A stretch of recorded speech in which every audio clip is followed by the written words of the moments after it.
Assalamualaikum warahmatullahi wabarakatuh. Perkenalkan, nama saya Muhammad Altaf Jamil. Hari ini saya akan membahas 3 soal dari matkul Fisika Dasar 1. Oke, mari kita mulai. Ini soal nomor 1. Suatu siklus gas ideal terdiri dari proses isobarik, suatu proses isochorik, dan 2 proses isotermik seperti pada gambar berikut. Jadi gambar dengan diagram PV. Kemudian yang ditanya, gambarkan siklus tersebut dalam diagram tekanan P terhadap suhu T. Jadi kita tuh perlu menggambar siklus ini di diagram P terhadap T. Oke, pertama-tama kita harus tahu dulu, isobarik itu berarti P-nya tetap. Kalau isochorik itu volumenya yang tetap. Kalau proses isotermik itu suhunya yang tetap. Oke, selanjutnya kita lihat dari diagram yang udah dikasih. Ini apa aja? Ini proses apa aja? Kalau A ke B itu dia tegak lurus dengan P, berarti P-nya nggak berubah kan? Maka A ke B ini adalah isobarik. Kemudian B ke C. B ke C ini dia melengkung. Kalau ada proses melengkung di grafik PV, itu berarti dia isotermik.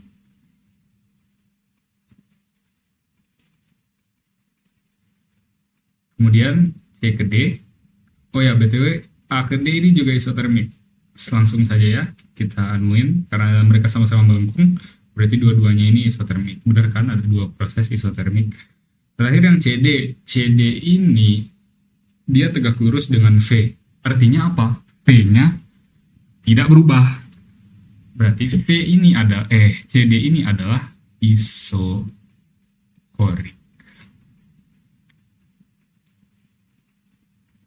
Oke, sekarang kita mau gambar siklus ini di diagram PT. Kita mulai dari A ke B. A ke B adalah proses isobarik, yaitu di mana tekanannya tetap. Di sini karena masih ada P juga, jadi ya sama saja. Dia tegak lurus dengan P. Karena P-nya tetap. Kemudian B ke C, yaitu isotermik. Isotermik, T-nya tetap. Maka dia, saya tambahin ya, A ke B arahnya ke sini. Nah, B ke C dia isotermik. Isotermik itu T-nya tetap, maka dia tegak lurus dengan T. B ke C, arahnya ke sini. Ini turun kan, jadi di sini dia juga turun. Nah, sekarang untuk proses C ke D, itu proses isochorik. Proses isochorik, dia kan tegak lurus terhadap V kan, karena V-nya tidak berubah. Cuman di diagram ini, itu nggak ada V. Ini diagram PT. Jadi gimana? Logikanya gini. Misal dalam suatu ruangan, tekanannya tuh naik. Tekanannya naik, tapi volumenya tuh tetap aja.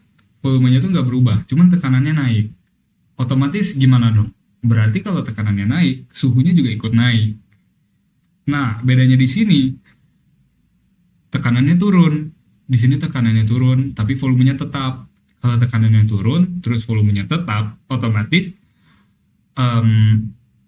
suhu itu ikut turun juga.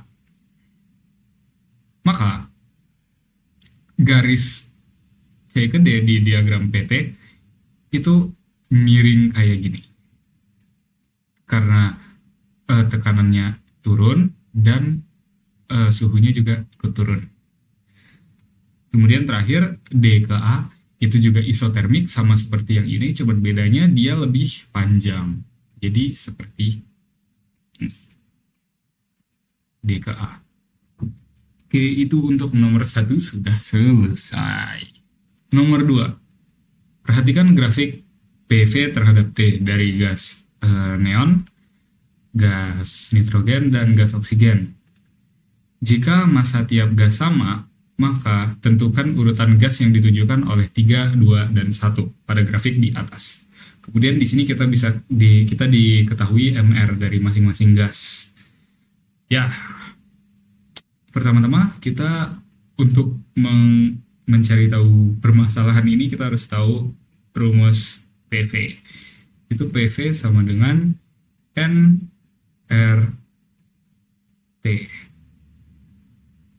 Nah, di sini kan ini tuh diagram PV terhadap T. Jadi itu kalau kayak gini berarti ini sama aja kayak diagram PV dibagi T gitu loh. Nah, hasil dari isi diagram ini itu adalah hasil bagi dari PV dibagi T. Maka dari rumus ini kita bisa pindahkan T-nya, berarti jadi PV per T sama dengan NR. Jadi semakin tinggi hasil kali dari NR ini, maka akan semakin terjal ininya, garis di dalam diagramnya, hasilnya. Sekarang kan kita mau tahu urutan gas yang ditunjukkan, mana yang neon, mana yang oksigen, dan mana yang nitrogen. Kalau kayak gitu, ya udah kita perlu hitung NR-nya. Nah, karena kita semua udah tahu R itu sama, R itu kan 8,314. Jadi R-nya nggak usah dipertimbangkan. Jadi sisa PV per T sama dengan N. Nah, kita tahu rumus dari mol itu adalah massa dibagi dengan MR. Berarti PV per T itu juga sama dengan M per MR. Nah, MR-nya diketahui di sini. Karena MR letaknya masanya kan semua sama. Jadi ya udah, kita anggap aja ini 1 ya. Jadi nggak usah dihitung. Nah, MR-nya itu letaknya di bawah. Kalau kayak gitu, berarti semakin kecil MR-nya, justru PV per T-nya jadi semakin besar. Semakin kecil MR-nya, semakin besar ininya. Jadi semakin kecil MR-nya, semakin tinggi garis yang di sini. Nah, kalau mau ngurutin, ya udah kita tinggal lihat MR-nya sekarang. Di mana yang kita urutkan dari yang paling kecil. Yang paling kecil itu NE. Ini 1, ini 2, ini 3. Nah, dari sini kita udah bisa lihat. Paling kecil kan yang paling tinggi nih. Ya udah. Berarti ini adalah NE. Ini adalah N2 dan ini adalah O2 Eko. Ini adalah O2. Lanjut ke nomor 3. 4 buah mesin kalor A, B, C, dan D masing-masing menyerap dan membuang kalor dengan jumlah yang berbeda seperti ditunjukkan pada gambar. Manakah mesin kalor yang menghasilkan efisiensi terbesar? Jelaskan jawaban Anda dengan menunjukkan perhitungan terperinci dari setiap mesin kalor. Oke, efisiensi. Pertama-tama kita harus tahu rumus efisiensi mesin kalor, yaitu ini. Efisiensi mesin kalor itu bisa dengan simbol ini, saya lupa namanya, tapi ya ini tuh efisiensi mesin kalor. Efisiensi mesin kalor itu dihitung dengan usaha yang keluar dibanding dengan usaha yang masuk ke dalam mesin gitu. Jadi ini yang dimasukin ke mesin kita tulis dengan Q1. Ini yang dibuang. Kalau ini yang dibuang oleh mesin, ini kayak ibaratnya knalpot ya. Ini bensin yang masuk, ini knalpot. Nah, ini output yang keluar. Ini yang energi yang kepake lah oleh mesin itu. Ini W. W itu juga sama saja dengan pemasukannya mesin dikurang pembuangan mesin. Jadi efisiensi juga bisa pemasukan dikurang pengeluaran, pembuangan dibagi pemasukan. Nah, sekarang kita mau hitung mana yang menghasilkan efisiensi terbesar. Ya udah, kita hitung aja satu-satu kalau gitu. Pertama dari efisiensi mesin A. Ini A, ini B, ini C, ini D ya. Efisiensi mesin A. Atasnya 100, bawahnya 60. Berarti 100 di atas dikurangi bawah dibagi atas. Sama dengan 40 per 100. 40 per 100 berarti sama saja dengan 40% efisiensinya. Kemudian efisiensi B. Atas 200, bawah 160. Atasnya 200, bawahnya 160 per bawahnya 200, atasnya 200. Sama dengan 40 per 200. 40 per 200 sama saja dengan 20 per 100, yaitu sama saja dengan 20%. Sekarang efisiensi yang C. Efisiensi C atasnya 90, bawahnya 60. Atas dikurang bawah dibagi dengan atas.